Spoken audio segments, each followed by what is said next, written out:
যতই জটিল, সময় করুন প্রতিকার।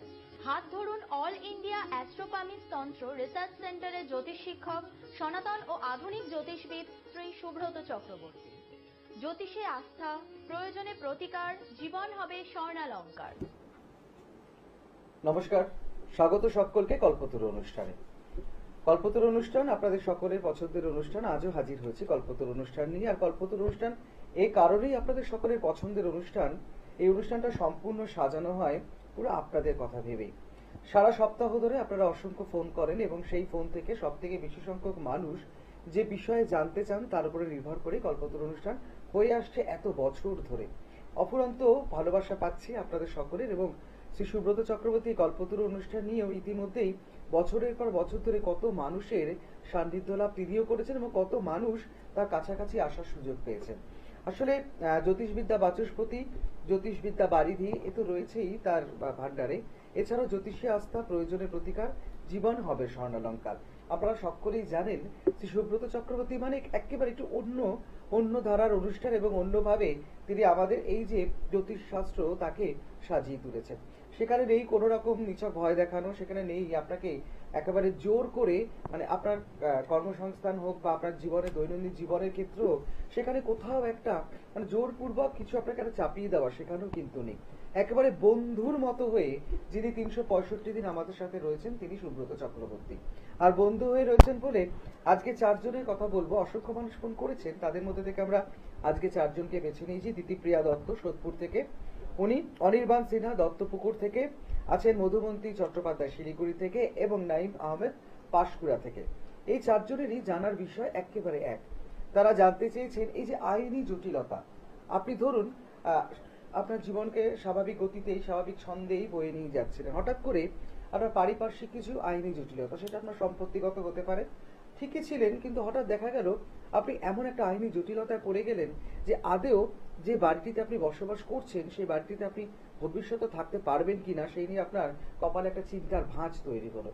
এছাড়াও ধরুন আপনি কোনো কিছুতেই নেই, সাথে পাচ্ছে নেই, আপনি চলছেন একটা নির্দিষ্ট গতে নির্দিষ্ট ছন্দের মধ্যেই আপনি আপনার জীবনকে এগিয়ে নিয়ে যাচ্ছেন, কিন্তু হঠাৎ করে এমন একটা বাইরে থেকে আসা সমস্যা আপনাকে গ্রাস করলো, আপনি চিন্তিত হয়ে পড়লেন যে ভবিষ্যতে এর জন্য আপনাকে আরো বড় রকমের কোনো সমস্যায় পড়তে হবে না তো? অবশ্যই সেটা আইনত পুলিশ কাছারি লেগে থাকে, আমরা সেটাও জানি, জেল হওয়ার সম্ভাবনা থাকে। তাহলে এই যে এত রকমের সমস্যার একটা চিন্তা আমাদের মাথায় থেকেই যায়। আমি তো চলছি আমার স্বাভাবিক ছন্দে, স্বাভাবিক নিয়মিত জীবন, তারপরেও কখনো কখনো একটু দমকা হাওয়া যেন আমাদের জীবনটাকে ওলটপালট করে দেয়। কাদের জন্য এই চিন্তা বেশি থাকে, কারা অবশ্যই একটু সাবধানতা অবলম্বন করবেন ভবিষ্যতের কথা ভেবে, আর কারা কারা নিশ্চিন্ত থাকবেন, সবটা নিয়ে আজকের এই আইনি জটিলতা থেকে কিভাবে মুক্ত হওয়া যায় এবং অবশ্যই কারা কারা একটু বাড়তি সতর্কতা অবলম্বন করবেন, এই নিয়ে আজকে আমাদের কল্পতরু অনুষ্ঠান। সুব্রত চক্রবর্তী আজকেও রয়েছেন, চলুন আমরা একেবারে সরাসরি অনুষ্ঠানে প্রবেশ করি। নমস্কার, চ্যানেলের সমস্ত দর্শক বন্ধুকে নমস্কার জানাচ্ছি। অনুষ্ঠান শুরু প্রথমেই আমার পিতামাতাকে প্রণাম জানাই, মাতার চরণে প্রণাম জানাই সমস্ত বয়োজ্যেষ্ঠ মানুষদের প্রতি যারা আমার অনুষ্ঠান নিয়মিত দেখে চলেছেন চ্যানেল ভিশনে প্রত্যেক রোববার দিন দুপুর 2:45। এছাড়া অন্য আরেকটি মিডিয়াতে আমাকে লাইভ পেয়ে যাচ্ছেন প্রত্যেক সোমবার দিন দুপুর 2:35। এছাড়া প্রত্যেক বৃহস্পতিবার দিন দুপুর 2:30। এই সুন্দর অনুষ্ঠানটা আপনারা যে চ্যানেল ভিশনে আজকে দেখছেন, ঠিক আমার ক্যামেরার পেছনেই অনেক টেকনিশিয়ান দাদা ভাইরা রয়েছেন যাদের সহযোগিতা ছাড়া এই অনুষ্ঠানটা কিন্তু কখনোই সম্ভব ছিল না। তাদেরকে অনেক শুভেচ্ছা ভালোবাসা জানাই, টেলিভিশনের কর্তৃপক্ষ শুভেচ্ছা ভালোবাসা জানাই এবং আমার সঙ্গে সঞ্চালনায় রয়েছে আবির সেনগুপ্ত। আবির দাদাকেও অনেক শুভেচ্ছা ভালোবাসা জানাই। এবং দর্শক বন্ধু, আপনারা প্রত্যেকেই জানেন আমার অনুষ্ঠান মানেই কিন্তু নতুন বিষয় এবং নতুন আলোচনা। আজকে যে চারজন আমাকে রিকোয়েস্টটা পাঠিয়েছেন, মূলত হচ্ছে বিষয়টা কেন্দ্রিক, যেটা সবাই জানতে চাইছেন সেটা হচ্ছে কি আইনি জটিলতা এবং তারপরে হচ্ছে জেল হাজত, বুঝলে আবিতা? তার সাথে হচ্ছে জেল হাজতদের ব্যাপার, অর্থাৎ তিনি জেল খাটবেন কিনা বা জেলের কোনো কিছু সংযোগ আছে কিনা। এবার অনেকেই বলছেন এই যে আইনি জটিলতার মধ্যে আমি যদি পড়ে যাই সেখান থেকে কি আমার জেল হওয়ার সম্ভাবনা রয়েছে, বা আইনি জটিলতায় আমি দীর্ঘদিন ধরে লড়াই করছি, এই একটা বিষয়। তার সঙ্গে হচ্ছে জেলের সংযোগ, মানে জেল হাজত হয়ে যাওয়া। আমরা অনেকেই দেখেছি যে হয়তো আপনি কোনো কিছু সেরকম ভাবে দোষ করেননি কিন্তু আপনাকে জেল খাটতে হচ্ছে, আইনি ভাবে হয়তো আপনি হয়তো জেলে হয়তো 1 দিন বা 2 দিন বা জেল কাস্টাডিতে আপনাকে থাকতে হচ্ছে। এই জেল কাস্টাডিটা কেন হয়? তিনি আমাকে নঈম আহমেদ উনি আমাকে বলেছিলেন এই প্রশ্নটা। তার সঙ্গে মধুবন্তী যিনি দিয়েছিলেন শিলিগুড়ি থেকে, উনিও পাঠিয়েছেন যে আইনি জটিলতা কোন পর্যায়ে গেলে দাদা জেল হাজত হয়, কারণ ওনার একটা ভাইয়ের কেস অলরেডি চলছে এবং ভাইকে যেভাবে ফাঁসানো হয়েছে একটা অন্য কেসে, তো সেক্ষেত্রে ভাইকে কিন্তু বলছে জেল কাস্টাডিতে 3 দিন আমার ভাই কোনো বেল পায়নি। তো আমার ভাইয়ের কোনো অপরাধ ছিল না, কিন্তু তার সত্ত্বেও কেন আমার ভাইকে 3 দিন জেল কাস্টাডি থাকতে হলো, তারপর তাকে বেল নিয়ে তাকে কিন্তু আসতে হলো, এবং সে একটা স্টুডেন্ট। তো এই যে বিষয়গুলোকে একটা ইন্টারেস্টিং বিষয়, সেগুলোকে নিয়ে আলোচনা করব। প্রথমেই দেখবেন আমাদের আইনি জটিলতা কেন হয়। প্রথম পর্যায়ে আইনি জটিলতা অনেক রকম বিষয় নিয়ে হতে পারে, সম্পত্তিগত, রিলেশনগত, কাউকে থ্রেট দেওয়া, অনেক ধরনের। কারণ আইনি জটিলতা আপনি যখনই পড়ে যাচ্ছেন, বা এমনও হতে পারেন কোনো গাড়ি অ্যাক্সিডেন্টের কেস, আইন তো মানে যে কোনো ক্ষেত্রেই আমাদের কিন্তু আইন রয়েছে, আইনকে আমরা প্রত্যেকে মান্যতা দেব, আইনকে আমরা অবশ্যই মেনে চলবো। কিন্তু কিছু ক্ষেত্রে আমরা যখন আইনের আওতায় চলে আসি তখন কিন্তু নানা রকম হয়রানির একটা শিকার হয়। সেখানে কোর্ট কাচারি, উকিল, হ্যাঁ, মানসিক একটা বিপর্যস্ত ব্যাপার, মানসিক অশান্তি, আমরা সবকিছু, এবং তারপরে সর্বোপরি থাকে কিন্তু জেল কাস্টাডি।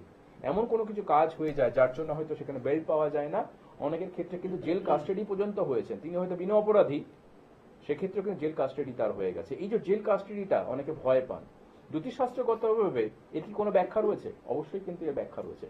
প্রথমেই দেখবেন আইনি জটিলতা করতে গেলে আমাদের কিন্তু প্রথম যে ভাবটাকে, কতগুলো ভাবকে যুক্ত করতে হবে, সেটা হচ্ছে আপনার চতুর্থ ভাব বা সুখ শান্তি সমৃদ্ধি, যেখান থেকে আমরা বিচার করে থাকি।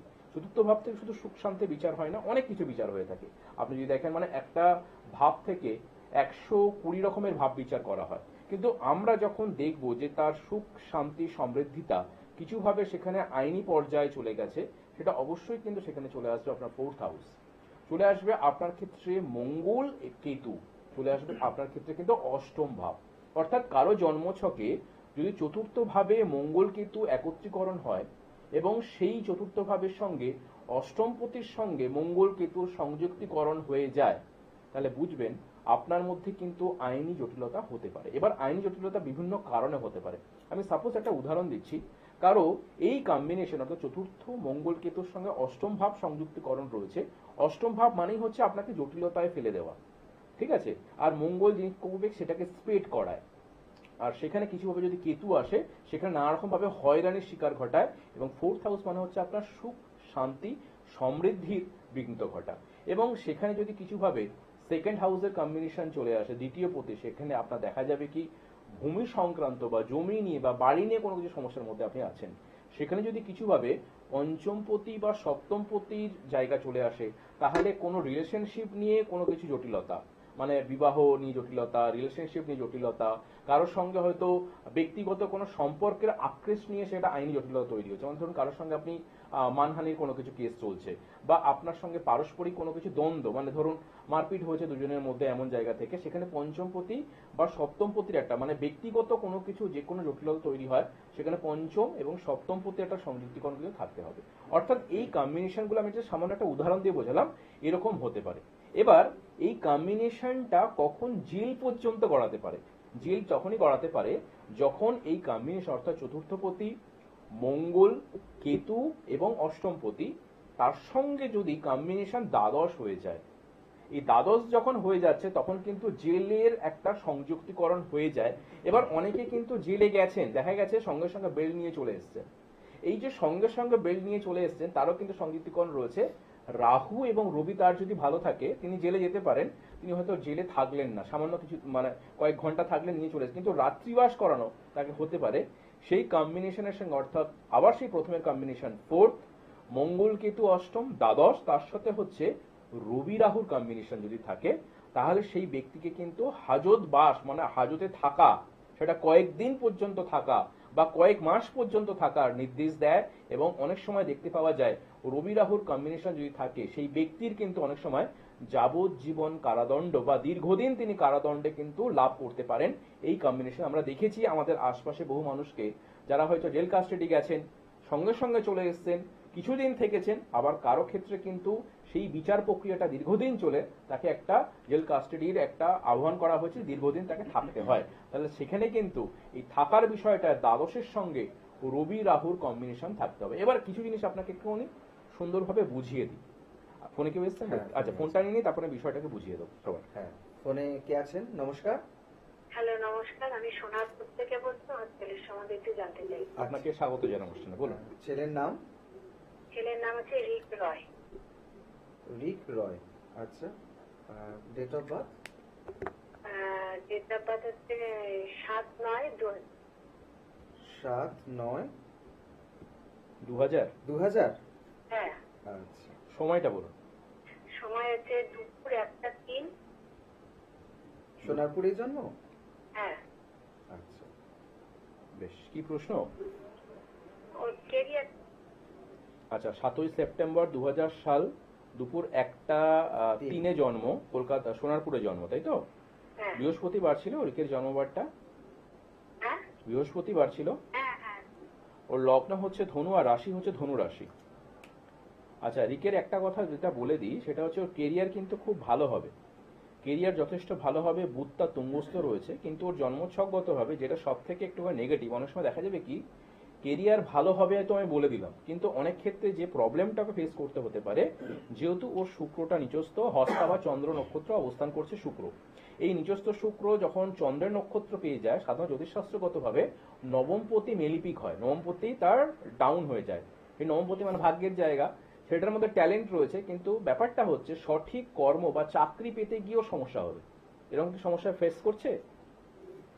হ্যাঁ, সমস্যা তো হচ্ছে দাদা, বলছে ও এখনো পর্যন্ত একটা চাকরি পাচ্ছে না। ওটাই তো মেন প্রশ্ন, ওটাই তো ব্যাপার। আমি আপনাকে প্রথমেই বলে দিলাম যে রিকের কোয়ালিটি রয়েছে, বুধ তুঙ্গস্থ, কিন্তু যেহেতু শুক্র হস্তা নক্ষত্র চন্দ্রেও নক্ষত্র অবস্থান করছে, সেই শুক্র যখন ডাউনফল করছে সে নবমপতিকে নেগেটিভ করছে, নবমপতি মেলিপিক হয়ে যাচ্ছে।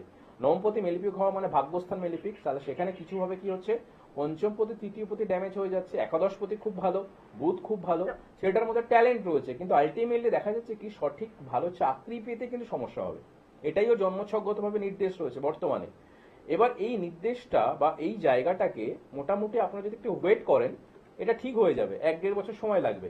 কিন্তু ব্যাপারটা হচ্ছে এই 1-1.5 বছর ও কিন্তু মেন্টালি গতভাবে প্রচন্ড পরিমাণে ভেঙে পড়বে, মানসিকগতভাবে, মানে আমার দ্বারা হচ্ছে না, আমি পারবো না, আপনাদের বাড়ির লোকের একটা টেনশন হবে এবং ওর টেনশন দেখে আপনাদের টেনশন হয়ে যাবে, বুঝতে পেরেছেন? তো আমি বলবো যেটা আপনি পারলে একটু পরে যে কোনো জ্যোতিষী ব্যক্তির সঙ্গে একটু যোগাযোগ করে নেবেন। সামান্য একটু প্রতিকার রয়েছে শুক্র এবং চন্দ্রের, এই প্রতিকার প্রতিবিধান যদি করা যায়, গাইডলাইন গুলো করা যায়, তাহলে 1.5 বছর ওয়েট করতে হবে না, এর মধ্যেই কিন্তু ভালো জায়গা চলে আসবে। আর না হলে দশা অন্তর্দশাগত ভাবে 1.5 বছর পর এমনিও চাকরি হয়ে ভালো, ঠিক আছে? বলছি তো সরকারি চাকরির যোগ আছে? সরকারি চাকরির যোগ অবশ্যই রয়েছে, রবি খুব ভালো রয়েছে, তো অবশ্যই যোগ রয়েছে, চেষ্টাটা চালিয়ে যেতে বলুন। শুক্র চন্দ্রের প্রতিকার কিন্তু মাস্ট। শুক্র চন্দ্র একটা তো পাস করতে পারছে না, ও আরো মেন্টালির উপর চাপ বেশি আসছে। আমি বলে দিয়েছি অলরেডি। না, রিয়েল আর একটা পুলিশের ক্যালকাটা মানে এখনো রেজাল্টটা বেরোয়নি, ও কি পাস করতে পারবে, ও চাকরি হবে? প্রবলেম হবে। 1.5 বছর যে যথান্তর্দশা যাচ্ছে, ও কিন্তু প্রবলেম দেবে। 1.5 বছর একটু সমস্যা থাকবে ওর, 1.5টা বছর একটু পার করে গেলে ঠিক হবে।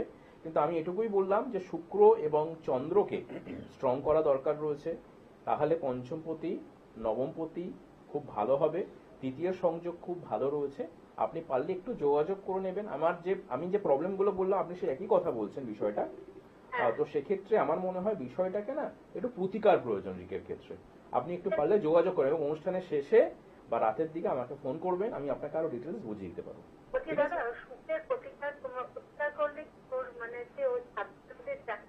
শুক্র চন্দ্র, শুধু চক্র নয়, শুক্র চন্দ্র, শুক্র রয়েছে হস্তা নক্ষত্রে, শুক্র চন্দ্রের প্রতিকার, ঠিক আছে? আপনি পারলে একবার পরে আমার সঙ্গে কথা বলে নেবেন, ওকে?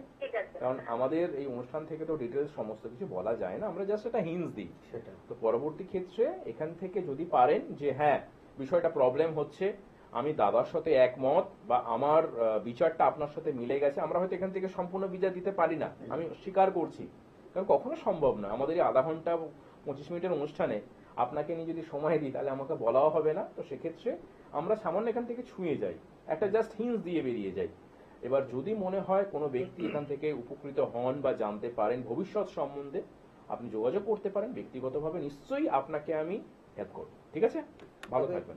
তবে ওনার জন্য একটা ভালো খবর, সেটা হলো যে গড়িয়া খুব কাছাকাছি, সোনাপুর একদম। থেকে এমন কিছু দূরত্ব নয়। রবিবার দিন কিন্তু আপনারা সুব্রত চক্রবর্তীর সাথে যোগাযোগ করে নিতে পারেন।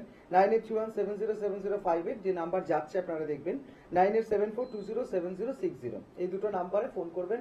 সবসময় ফোন খোলা। রবিবার দিন তো গড়িয়াতে পেয়ে যাবেন, সোমবার শ্যামবাজারে দাদার সাথে যোগাযোগ করতে পারেন, বৃহস্পতিবার নৈহাটি, এছাড়াও শুক্রবার দিন পশ্চিম মেদিনীপুর কেরানীটোলা রয়েছে, আর হাওড়া বালিতে রয়েছে শনিবার দিন। আপনারা নর্থ বেঙ্গলে সকলেই জানেন একেবারে 8 থেকে 21 তারিখ পর্যন্ত রত্নভান্ডার, প্রথমটা আপনারা পেয়ে যাবেন হিলকাট রোড সেবার মোড়ে, আর পরেরটা আপনারা রত্নভান্ডার জুয়েলার্স শিলিগুড়ি সিটি সেন্টারে পেয়ে যাবেন। অবশ্যই যোগাযোগ করবেন। একটা দুর্দান্ত আলোচনায় রয়েছিলাম আজকে, আইনি জটিলতা সমস্যা সেখান থেকে জেল হাজতের ব্যাপার। এবার বিষয়টা হচ্ছে এই জিনিসগুলোকে একটুখানি সামান্যভাবে বুঝিয়ে দিই। এই যে আইনি জটিলতা তখনই আসতে পারে যখন আপনার 4th হাউস ড্যামেজ হবে, যখন আপনার জেল হাজত হবে সেটাও কিন্তু 4th হাউস, অর্থাৎ এই হাজত বাসের কম্বিনেশন 4th হাউস, আইনি জটিলতা 4th হাউস। এবার এটাকে স্প্রেড করাচ্ছে মঙ্গল। কি করায়? অগ্নিতত্ত্বের কারক গ্রহ। মঙ্গলের মধ্যে কিন্তু দ্বৈত ভূমিকা রয়েছে। মঙ্গল হচ্ছে কোথাকার রাশি, আমি যদি কালপুরুষের রাশি চক্রে দেখি, মেষ রাশির লর্ড হচ্ছেন মঙ্গল, আবার বৃশ্চিক রাশির লর্ড হচ্ছেন মঙ্গল। অর্থাৎ এক তত্ত্ব হচ্ছে অগ্নি আর বৃশ্চিক তত্ত্ব হচ্ছে জল। তাহলে মঙ্গল কিন্তু একটাকে স্প্রেড করতে পারে, আবার ঠান্ডাও হতে পারে। মানে মঙ্গলের মধ্যে দ্বৈত ভূমিকা রয়েছে, যেটা বৃহস্পতির মধ্যে রয়েছে। রবি যেরকম অগ্নিতত্ত্ব, ঠিক সেরকমই মঙ্গল হচ্ছে স্প্রেড করাবে, বাড়াবে বিষয়টাকে, এবং সেই বাড়ানোর বিষয়টাকে আরো বেশি সহযোগিতা করতে পারে কেতুর কম্বিনেশন। কেন? কেতু হচ্ছে রেট্রোগ্রেড বা বক্র প্ল্যানেট। রাহু কেতু এরা কিন্তু ছায়া গ্রহ, যে গ্রহের আন্ডারে থাকে তাকে রুল করায় এবং নিজে সেখানকার রাজা মনে করেন। যেরকম আমরা এতে পড়াশোনা করেছিলাম বিজ্ঞানের ক্ষেত্রে, যে জল যে পাত্রে রাখা হয় সেই পাত্রের আকার আয়তন ধারণ করে, ঠিক সেরকমই কেতু এবং রাহুর ইনভলভটাই এরকম, যেখানে বসবে সেটাকে আরো বেশি করে স্প্রেড করিয়ে দেবে এবং সেখানকার সে রাজা মনে করবে। তাহলে এই মঙ্গল স্প্রেড করাচ্ছে, কেতু সেটাকে আরো বাড়িয়ে দিচ্ছে, এবং সেখানে যে কোনো অবাঞ্ছিত, মানে ধরুন আপনার ওই জায়গাটা প্রবলেম আপনি চান না, কখনো আপনি চানই না যে আমার আইনি জটিলতা আমি পড়ি, কোনো মানুষই চায় না। এই যে অষ্টম ভাব, আপনি না চাইতেই সমস্যা তৈরি হওয়া, এটা অষ্টমের কম্বিনেশন, 8 হাউসের কম্বিনেশন। এবং এই অষ্টমের কম্বিনেশন যখন কিছুভাবে দ্বাদশ পর্যন্ত গড়াচ্ছে, দ্বাদশ মানেই হচ্ছে কি আমার মানে অন্য জায়গা, মানে আমার বাড়ি থেকে অন্য জায়গায় আমার হাজতবাস হচ্ছে, আমি অন্য জায়গায় একটা গিয়ে থাকলাম, এবং সেই হাজতবাসটা যখন সরকারি শিলমোহর লাগছে, সেক্ষেত্রে কিন্তু সরকারি যে কোনো বিষয়কে আমরা যখন দেখবো না, গভর্নমেন্ট সার্ভিস, আইনি জটিলতার সরকারি বিষয়, বা সরকারি বিষয়ে আমি কোনো কিছু সহযোগিতা পাবো কিনা, এই বিষয়টাই কিন্তু রবি রুল করায়। অর্থাৎ এই দ্বাদশের সঙ্গে রবির সংযোগ, এবং তার সাথে হচ্ছে রাহু কি করছে, সেটাকে ফাইনালি শিলমোহর দেওয়া হচ্ছে। অর্থাৎ আমি আইনি জটিলতায় যেটা জড়িয়ে গিয়েছিলাম সেটা নিয়ে আমার একটা জেল হাজত হলো, রবি আমাকে সরকারিভাবে স্বীকৃতি দিল, কিন্তু সেটাকে স্বীকৃতিভাবে পূর্ণতা অর্জন করালো কিন্তু রাহু। অর্থাৎ আমরা অনেক সময় কি করি, যে কোনো কোর্টে একটা ফাইনাল হয়ে যাওয়ার পর আমরা কিন্তু সুপ্রিম কোর্ট পর্যন্ত যাই, হাইকোর্ট পর্যন্ত যাই, যে আমার ওটাকে চ্যালেঞ্জ করছি। এই চ্যালেঞ্জটা যখন আমার নেগেটিভিটি হয়ে যাচ্ছে, সেটা কিন্তু রাহুর কাজ। অর্থাৎ রাহু কিন্তু আপনাকে সেটাকে ফাইনালি শিলমোহর দেয়। অর্থাৎ যখনই আইন জটিলতা আসবে, 4th মঙ্গল কেতু অষ্টম এই পর্যন্ত, এটা জেল পর্যন্ত নিয়ে যেতে পারে দ্বাদশ ভাব, রবি এবং রাহুর কম্বিনেশন। আশা করি বোঝা গেছে, ক্লিয়ার অনেকটা। তো সেক্ষেত্রে জেল হাজত হতে পারে কিনা, আইন জটিলতায় পড়তে পারি কিনা, তাহলে আপনার জন্মছকে এই কম্বিনেশন গুলো রয়েছে কিনা সেটা আপনি ভালো করে মিলিয়ে নিতে হবে। কোনো বন্ধু এসছে? হ্যাঁ, ফোনে কে আছেন? নমস্কার। হ্যাঁ নমস্কার স্যার, নমস্কার আপনাদের দুজনকে নমস্কার। হ্যাঁ নমস্কার। নমস্কার, বলুন। বলুন, কে বলছেন, কোথা থেকে বলছেন? হ্যাঁ আমি একজনের আমার ছেলে সম্পর্কে। আচ্ছা, নাম, ছেলের নাম? হ্যাঁ ছেলের নাম তাপস রায়, ওর জন্ম সময় হচ্ছে, নমস্কার, হ্যাঁ জন্ম সময় আচ্ছা, ডেট অফ বার্থ আগে বলুন। হ্যাঁ, 12 ফেব্রুয়ারি 1980। সময়? সময়টা রাত্রি 12টা 54। রাত্রি 12টা 54, তাই তো? আর জন্মস্থান হচ্ছে খড়গপুর। ওটা 11 ফেব্রুয়ারি থেকে 12 ফেব্রুয়ারি। আচ্ছা, 11 তারিখ হয়ে গোটা 12 তারিখ হয়েছে, তো আপনি আপডেট করে বলছেন। জন্মস্থানটা খড়গপুর, পশ্চিম মেদিনীপুর, খড়গপুর। মঙ্গলবার ছিল না? হ্যাঁ মঙ্গলবার পড়ছে তো, কারণ 12টা হয়ে যাচ্ছে যেহেতু, 12টা 54। হ্যাঁ, ওটা সোমবার হয়ে মঙ্গলবার হচ্ছে। আর বাংলা মতে সোমবার, ইংরেজি মতে মঙ্গলবার। লগ্ন হচ্ছে বৃশ্চিক, রাশি হচ্ছে বৃশ্চিক, জানা ছিল? বৃশ্চিক লগ্ন, বৃশ্চিক রাশি। হ্যাঁ, আপনার প্রশ্নটা বলুন, কি জানতে চাইছেন? মানে শরীরটা খুব খারাপ যাচ্ছে, কাজে যেটাও খুব সমস্যা হচ্ছে, আর ধার দেনা করে ফেলেছে খুব। বেশ বেশ, আচ্ছা। আপনি যদি জন্মছকটা একটু খেয়াল করেন, ওর লগ্ন থেকে দ্বাদশ ভাব, একাদশ ভাব, দশম ভাব, এই দশম ভাবে মঙ্গল, বৃহস্পতি এবং রাহুর অবস্থান ঘটছে।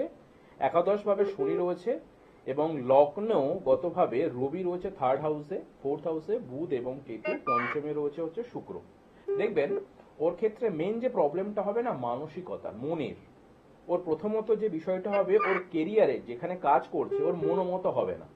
মানে কাজ করছে কিন্তু ওই কাজ করে যে স্যাটিসফ্যাকশন বা ভালোবাসা যেটা জন্মানো সেটা নেই, প্রথম। সেকেন্ড যে বিষয়টা, ওর মধ্যে না একটা সবসময় চিন্তা, ডিপ্রেশন, চাপ, কোনো কিছু ভালো লাগছে না, ভালো হচ্ছে না, মানে সবসময় একটা ওভার থিঙ্কিং বা নেগেটিভ থিঙ্কিং বিষয়টা চলে। আপনি ওর মা বলছেন, তো সেক্ষেত্রে আপনি সন্তানকে কি বুঝতে পারছেন এই এই ক্যারেক্টারটা বা এই জটিলতার ছেলের মধ্যে রয়েছে? হ্যাঁ, সবসময় একটা ভাব আসছে, কোনো কাজ করতে সবসময় যেন ছটপট ছটপট করবে। একদম এই বিষয়টাকে, অর্থাৎ এই নারী তত্ত্ব, দেখবেন আমি এর আগের এপিসোডে নারী জ্যোতিষ নিয়ে অনেক কিছু আলোচনা করেছিলাম, যে আমাদের সুষমা নারী, ইলা নারী, পিঙ্গলা নারী, ঠিক আছে? এই যে ইলা নারী, পিঙ্গলা নারী, সূর্য নারী, চন্দ্র নারী, এই কম্বিনেশনে যে বিষয়টা কাজ করছে, এই যে বুধ কেতুর কম্বিনেশন করতে, এর এই জাতক জাতি কখনো স্থিরতা নেই, অস্থিরতা, সবসময় মনের মধ্যে টেনশন, চাপ, এবং এই অস্থিরতাটাই দেখবেন ওর কাজে ওকে স্যাটিসফ্যাকশন দেয় না, ওর শরীর স্বাস্থ্যে স্যাটিসফ্যাকশন দেয় না। ওর সামান্য কিছু হলেই দেখবেন মনের মধ্যে না ভয় ভীতি কাজ করবে, ওর জন্য দেখবেন সবসময় একটা টেনশন, মানে ওর মানসিক রোগ অনেকটা চলে এসছে, মানে মেন্টালি যেটাকে বলা না আমরা মানসিকগতভাবে জায়গাটা, ওর কিন্তু শরীর স্বাস্থ্য খুব একটা খারাপ নয়, কিন্তু ওর মনে হবে যেন পেট খারাপ হচ্ছে, ওর মনে হচ্ছে যেন পটি হচ্ছে, ওর মনে হচ্ছে যেন বুক ধড়ফড় করছে, ওর মনে হচ্ছে যেন সবসময় টেনশন কাজ করছে। এই যে অস্থিরতা, এইটা কিন্তু অনেক সময় আমাদের যারা সাইকোলজিস্ট তারা বলবেন কিন্তু মানসিক রোগের কিছু উদ্বেগ। তো এই জায়গাটাকে ওকে মেনলি হচ্ছে কি, ইলা নারী, আমাদের যে সুষমার পাশে যে ইলা নারী রয়েছে, এই ইলা নারীর প্রতিকারটা যেটাকে বলা হয় চন্দ্র নারী, বুঝতে পেরেছেন? তো এই ফোর্থ হাউসটা প্রচন্ড পরিমাণে বুধ কেতু খুব ড্যামেজ ছেলের, সিদ্ধান্ত নিতে পারবে না সহজে কোনো কিছু, মাথা প্রচন্ড পরিমাণে গরম হয়ে যাবে, টেনশন করবে বেশি পরিমাণে। এই ফোর্থ হাউস বুধ কেতুর কম্বিনেশন জাতকদের কিন্তু এই প্রবলেমটা চলে। এবং আরেকটা বিষয় বলে দিচ্ছি, ওর মনে হবে যেখানে কাজ করছি কাজ কিন্তু ভালো মতো হবে না। তো আপনি যদি পারেন অবশ্যই কিন্তু ওর কাউন্সিলিং দরকার। কাউন্সিলিংটা কিরকম, জ্যোতিষগতভাবে ওকে একটু বসাতে হবে ভালো করে। আর বুধ কেতুর প্রতিকারটা মাস্ট। ফোর্থ হাউসে যাদের বুধ কেতু থাকে তাদের প্রচন্ড পরিমাণে অস্থির চিন্তন, অস্থির মাইন্ড হয়ে থাকে, বুঝতে পারছেন অসীমা?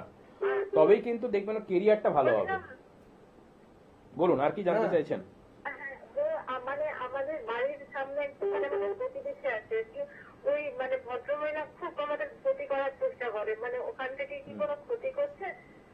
না, ওরকম কোনো কিছু নেগেটিভ কিছু আমি পাচ্ছি না, ওটা ভয় পাওয়ার কিছু নেই। এটা আপনাকে অনেকে হয়তো বলবে যে ক্ষতি করছে, আমি এটুকু মনে করি যে ক্ষতি করে তার নিজের ক্ষতি হয়, ওটা নিয়ে টেনশন নেবেন না, ঠিক আছে? যে ওটা হচ্ছে বলে এটা হচ্ছে ছেলের জন্য, ওরকম মাথা ভাবনা, মানে ওটা মাথা থেকে উঠিয়ে দিন একদম, বুঝতে পেরেছেন? যে ওই মহিলা ক্ষতি করছে, ভালো সময় অলরেডি যাচ্ছে, ভালো সময় অলরেডি যাচ্ছে, ভালো সময়টাকে ইউজ করতে হবে। কারণ ওর যে দশা যাচ্ছে, দশা হচ্ছে ফোর্থ হাউসের দশা, নবম পতির দশা যাচ্ছে, তো দশা ইজ বেটার, দশা খুব ভালো যাচ্ছে এবং 2032 সাল পর্যন্ত সময় যথেষ্ট ভালো যাবে, কিন্তু সময়টাকে ইউজ করতে হবে। এই সময়টাকে ইউজ আপনি কিভাবে করবেন, ছেলে যদি সমস্যা থাকে, ভালো জ্যোতিষী শরণাপন্ন হন, আপনাকে অনেকে ভুল বোঝাতে পারে, এটা আমি বারবার বলছি, আপনাকে ভুল বোঝাতে পারে যে এই পাশের বাড়ি কেউ ক্ষতি করে দিয়েছে বা এই ভদ্র মহিলা কিছু ক্ষতি করছে, এটা মাথা থেকে উড়িয়ে দিন। ওর জন্মছকগতভাবে বুধ কেতুর প্রতিকার করান, ছেলে এমনি ভালো হয়ে যাবে, কাজ ভালো করবে এবং মনোসংযোগটা যদি ঠিক মতো থাকে না, দেখবেন সবকিছু ওর ভালো লাগবে, ঠিক আছে? পারলে একটু যোগাযোগ করে নেবেন। সত্যি তো, যা নিয়ে জন্মেছেন সেটা তো থাকবে, শুধু যদি একটু কিছু ড্যামেজ থাকে বা কোথাও একটু নড়বড়ে থাকে, একজন উপযুক্ত মানে যথার্থ পরামর্শদাতার পরামর্শ নিয়ে একটু সাজিয়ে নেবেন। একটু একদম সময় কিন্তু একদম শেষের দিকেই নির্দেশ করছে, কিন্তু দুর্দান্ত মানে অসাধারণ আজকে আলোচনা আমরা ছিলাম, যে এরকম একটা বিষয় নিয়ে আলোচনা হতে পারে এটাই অনেকে ভাবতে পারে না। এই জন্যই কল্পতরু অনুষ্ঠান সকলের থেকে আলাদা। আমি বারবার করে বলি, কল্পতরু অনুষ্ঠান কেন থাকবেন, কেন সুব্রত চক্রবর্তীর সাথে যোগাযোগ রাখবেন। কল্পতরু অনুষ্ঠানের মাধ্যমে অসাধারণ অসাধারণ কিছু এপিসোড আপনারা পেয়ে থাকেন, ব্যক্তিগতভাবে ফোনে যোগাযোগ করে নেবেন। একদম, শুধু আজকে তো আমাদের সময় নেই, আশা করি আপনাদের আইনি জটিলতা কেন হয় এবং সেই আইনগততা কতদূর পর্যন্ত গড়াতে পারে এবং সেখানে আপনার সেই আইনগততা কতটা কাস্টাডি হচ্ছে না হচ্ছে আশা করি বোঝাতে পেরেছি। তো যদি মনে হয় অনুষ্ঠানটা ভালো লেগে থাকে, পরবর্তী অনুষ্ঠানটা অবশ্যই কিন্তু দেখবেন এবং মানুষের কাছে বার্তাটা পৌঁছে দেবেন। আমি বারবার এই চ্যানেল ভিশন বা অন্যান্য মিডিয়াতে প্রোগ্রাম করার উদ্দেশ্যটা একটাই, সেটা হচ্ছে সঠিক তথ্যটা মানুষের কাছে পৌঁছাবে জ্যোতিষগতভাবে, মানুষ যাতে ভয় না পায়। সবাই ভালো থাকবেন। নতুন এপিসোডে বা নেক্সট এপিসোডে নতুন কোন আপনাদের বিষয় নিয়ে এবং আপনারা কোন বিষয়ে জানতে চাইছেন আমাকে হোয়াটসঅ্যাপ বা মেল করতে পারেন। সবাই ভালো থাকবেন। নমস্কার।